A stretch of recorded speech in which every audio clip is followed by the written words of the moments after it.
అందరికీ నమస్కారం.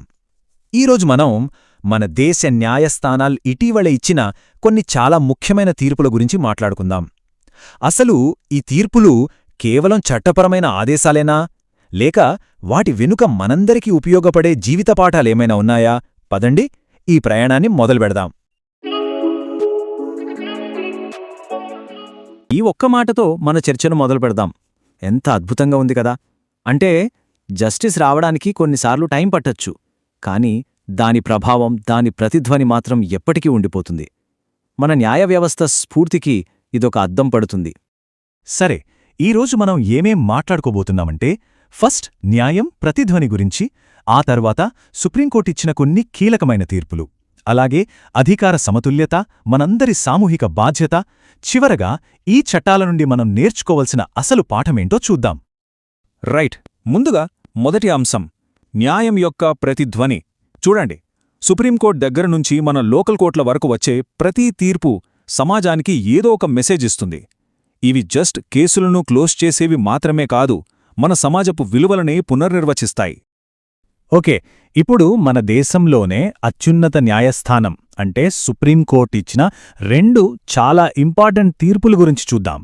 ఇవి మన చట్టం మీద, సమాజం మీద చాలా పెద్ద ఇంపాక్ట్ చూపించాయి.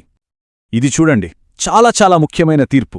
ఎవరైనా ఒక కేసులో సాక్షిని బెదిరించారనుకోండి, ఇప్పుడు దాన్ని చాలా సీరియస్ క్రైమ్గా తీసుకుని పోలీసులు డైరెక్ట్గా ఎఫ్ఐఆర్ రిజిస్టర్ చేయొచ్చని సుప్రీంకోర్టు తేల్చి చెప్పింది. అంటే ఏంటి? ఎవరైనా నిజం చెప్పడానికి ముందుకొస్తే వాళ్లకు చట్టం ఒక రక్షణ కవచంలా ఉంటుందన్నమాట. ఇది సామాన్యులకు ఎంత ధైర్యాన్నిస్తుంది గదా! సో ఈ తీర్పు వెనుకున్న అసలు మెసేజ్ ఏంటంటే, నిజం చెప్పే ధైర్యం ఎవరికైతే ఉంటుందో వాళ్లకు చట్టం ఎప్పుడూ తోడుగా ఉంటుంది. ఇది సిస్టం మీద నమ్మకాన్ని పెంచుతుంది. ఇక రెండో కీలకమైన అంశం మత మార్పిడి నిరోధక చట్టాలు. దేశవ్యాప్తంగా వీటిపై పెద్ద చర్చే జరుగుతోంది గదా!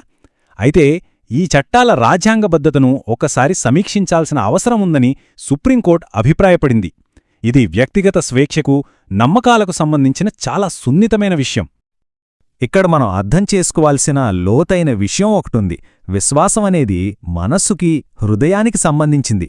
అది బలవంతంతోనో ఒత్తిడితోనో మారేది కాదు. అది మన అంతరాత్మ నుంచి రావాలి.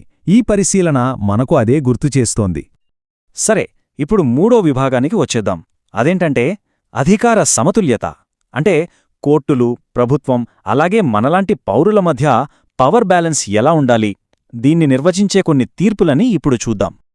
ఒక ఉదాహరణ చూద్దాం. కర్ణాటకలో ప్రభుత్వం కొన్ని ప్రైవేట్ సంస్థల మీద కొన్ని ఆంక్షలు పెట్టింది. అప్పుడు హైకోర్టు జోక్యం చేసుకుని ఆ ఆర్డర్స్ని ఆపేసింది. ఇది దీనికి నిదర్శనం. ప్రభుత్వ అధికారానికే కూడా ఒక హద్దు ఉంటుందని, దాన్ని న్యాయ వ్యవస్థ కాపాడుతుందని చెప్పడానికి ఇది ఒక పర్ఫెక్ట్ ఎగ్జాంపుల్. సో దీని వెనకున్న పాఠం మన ప్రజాస్వామ్యానికి పునాదిలాంటిది. ప్రజల హక్కులే అన్నిటికన్నా గొప్పవి. ఏ ప్రభుత్వ నిర్ణయమైనా సరే ఆ హక్కులకు లోబడే ఉండాలి, అంతేగాని వాటిని దాటి వెళ్లకూడదు. ఇక తెలంగాణ హైకోర్టు చెప్పిన ఒక విషయం చాలా ఆలోచింపజేస్తోంది. ఒక అవినీతి ఆరోపణ వస్తోంది, దానిపై ఇన్వెస్టిగేషన్ ఆలస్యమవుతోంది. దానివల్ల ఏమవుతుంది? కేవలం కేసు ఆలస్యం అవ్వడం కాదు, మెల్లమెల్లగా మొత్తం సిస్టమ్ మీద జనాలకి నమ్మకం పోతుంది. దీని సారాంశం ఒక్కటే: న్యాయం ఎంత వేగంగా అందిస్తే ప్రజా విశ్వాసం అంత బలంగా ఉంటుంది.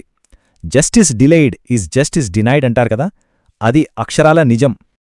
అలాగే ఫైనాన్షియల్ క్రైమ్స్ విషయంలో బాంబే హైకోర్టు కూడా చాలా స్ట్రిక్ట్గా ఉంది. బ్యాంకు మోసాల లాంటి కేసుల దర్యాప్తులో అధికారులు ఎవరైనా నిర్లక్ష్యంగా ఉంటే వాళ్లపై ఖచ్చితంగా యాక్షన్ ఉంటుందని వార్నింగ్ ఇచ్చింది. ఇది సిస్టంలో అకౌంటబిలిటీని, అంటే జవాబుదారీతనాన్ని పెంచుతుంది. ప్రభుత్వ ఉద్యోగాల విషయంలో పారదర్శకత ఎంత ముఖ్యమో గౌహతి హైకోర్టు గుర్తుచేసింది. సివిల్ సర్వీసెస్ లాంటి పెద్ద పెద్ద ఇంటర్వ్యూలను చాలా ట్రాన్స్పరెంట్గా, ఫేర్గా నిర్వహించాలని చెప్పింది. దీనివల్ల నిజంగా టాలెంట్ ఉన్నవాళ్లకే అవకాశం దక్కుతుంది. ఓకే, ఇక నాలుగో భాగానికొచ్చాం. మన సామూహిక బాధ్యత. అంటే ఒక సొసైటీగా మనందరి బాధ్యతలేంటి? వ్యక్తిగతంగా, పర్యావరణం పట్ల, పబ్లిక్గా మన డ్యూటీస్ని గుర్తుచేసే కొన్ని తీర్పుల్ని చూద్దాం. ఢిల్లీ హైకోర్టు ఇచ్చిన ఒక తీర్పు చాలా ఇంట్రెస్టింగ్ డిస్కషన్కి దారితీసింది. ఫైనాన్షియల్గా ఇండిపెండెంట్గా ఉన్న మహిళలు భరణాన్ని ఒక హక్కుగా కాకుండా సమాన భాగస్వామ్యంలో ఒక బాధ్యతగా చూడాలని కోర్టు సూచించింది. అంటే మనం సమాన హక్కుల కోసం అడిగినప్పుడు సమాన బాధ్యతలను కూడా తీసుకోవాలనే ఒక ముఖ్యమైన పాయింట్ని ఇది హైలైట్ చేస్తోంది. పర్యావరణం విషయంలో మద్రాస్ హైకోర్టు ఒక అద్భుతమైన అడుగు వేసింది. మన పర్యావరణానికి ఊపిరితిత్తుల్లాంటి గ్రీన్ బెల్ట్ ఏరియాలలో ఎలాంటి కన్స్ట్రక్షన్లు చేయకూడదని స్ట్రిక్ట్ ఆర్డర్స్ పాస్ చేసింది. ఈ తీర్పు మనకు నేర్పుతున్న పాఠం చాలా లోతైనది. ఈ ప్రకృతి మన హక్కు కాదు, అది మన బాధ్యత. ఈ భూమిని మనం మన తరువాత తరాలకు జాగ్రత్తగా అప్పగించాలి. దాన్ని కాపాడుకోవడం మనందరి డ్యూటీ. ఇక పిల్లల సేఫ్టీ విషయానికొస్తే పంజాబ్ అండ్ హర్యానా హైకోర్టు చాలా క్లియర్ గైడ్లైన్స్ ఇచ్చింది. ప్రతి స్కూల్ బస్లో ఖచ్చితంగా సీసీటీవీ కెమెరాలుండాలి, సెక్యూరిటీ గార్డ్స్ ఉండాలి, పిల్లల భద్రతకే ఫస్ట్ ప్రయారిటీ ఇవ్వాలని చాలా స్పష్టంగా చెప్పింది. ఈ ఆదేశం వెనక ఉన్న అసలు సందేశం ఏంటి? పిల్లల భవిష్యత్తును కాపాడటమంటే మన దేశ భవిష్యత్తును కాపాడటమే. ఇది మనందరి జాతీయ బాధ్యత.